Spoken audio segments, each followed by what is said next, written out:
Pushpa 2 cinema గురించి ఇంత రచ్చ ఎందుకో నాకు అర్థం కాదు. అదేమీ విప్లవాత్మక చిత్రం అని కానీ, లేదా గొప్ప కళాఖండం అని వాళ్ళేం చెప్పలేదు.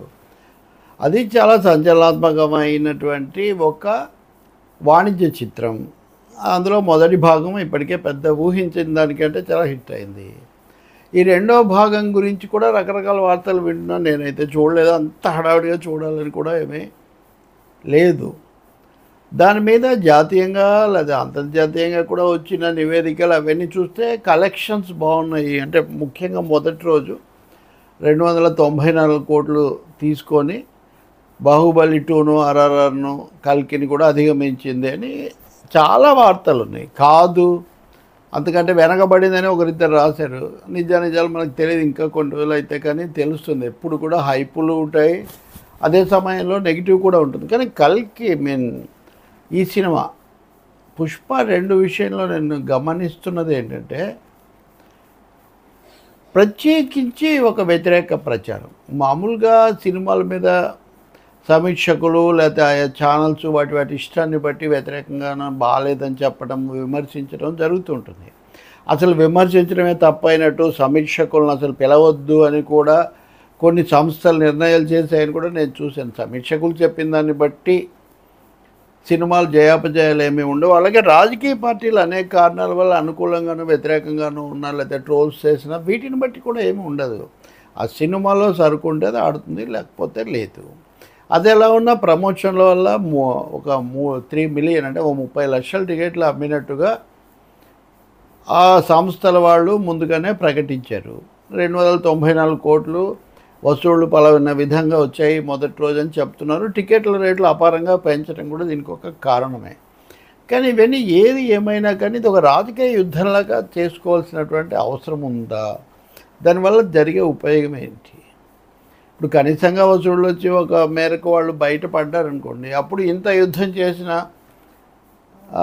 యాంటీ ఫ్యాన్స్ అంటున్నారు కదా, వాళ్ళు కానీ వాళ్ళని ప్రేరేపించిన వాళ్ళు కానీ వాళ్ళు అప్పుడు దెబ్బతిన్నట్టు అవదా?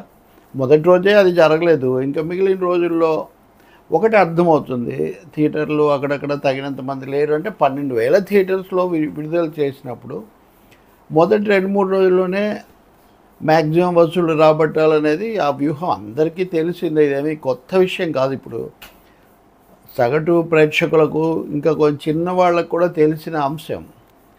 ఇంక పోతే ఆ సినిమాలో ఈ డైలాగ్ ఉంది, ఈ డైలాగ్ ఉంది, ఇది వాళ్ళని అవమానించింది, ఇది వీళ్ళని అవమానించింది, ఇలాంటివన్నీ ఎవరు వ్యాప్తి చేస్తున్నారు? ఎందుకు? వాటి మీద రాజకీయంగానో వ్యక్తిగతంగానో కుటుంబాల మధ్యలో ఏదో ఉందో లేదో వాళ్ళు చూసుకోగలుగుతారు.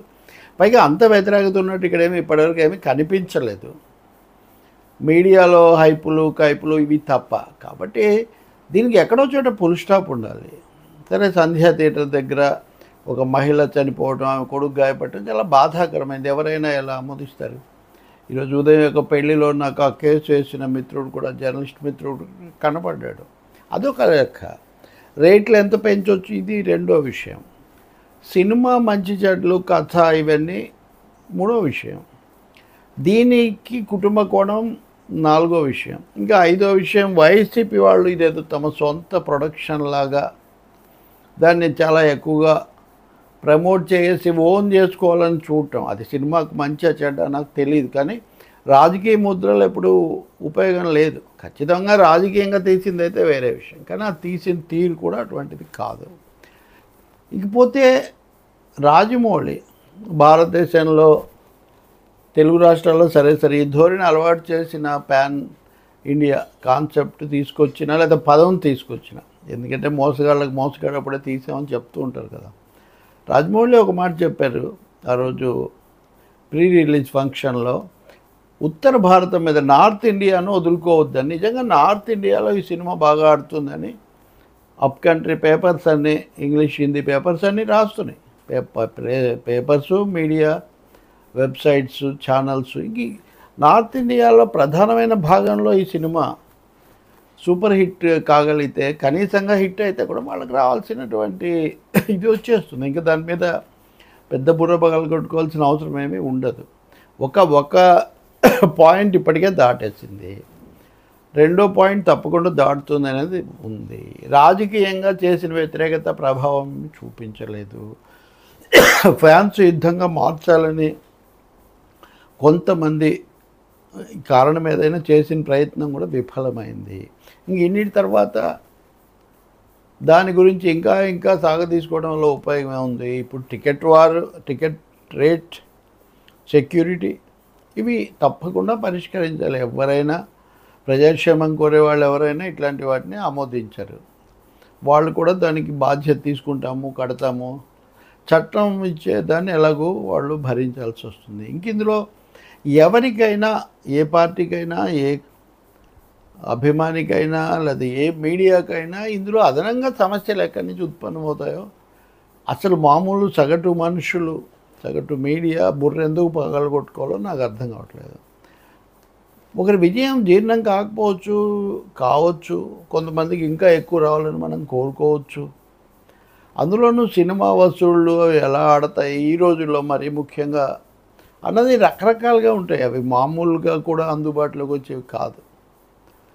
కాబట్టి తప్పకుండా దీని మీద ఒక ఆరోగ్యకరమైన సామాజిక కోణం కలిగిన చర్చ చేయొచ్చు. కానీ దీనికి రాజకీయాలు, కుటుంబాలు పులమటం బొత్తిగా అనవసరం. ఇంకా చివరి అంశం, నిర్మాతలు ఒక ప్రకటన చేశారు.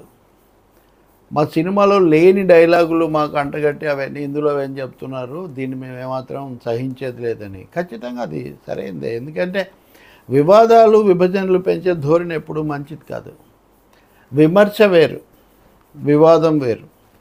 అందులోనూ కావాలని కృత్రిమంగా సృష్టించడం అసలు మంచిది కాదు. బహుశా నేను అనుకోవటం పుష్పకు మినిమం కాదు, మ్యాక్సిమం గ్యారంటీ అయితే ఉంది.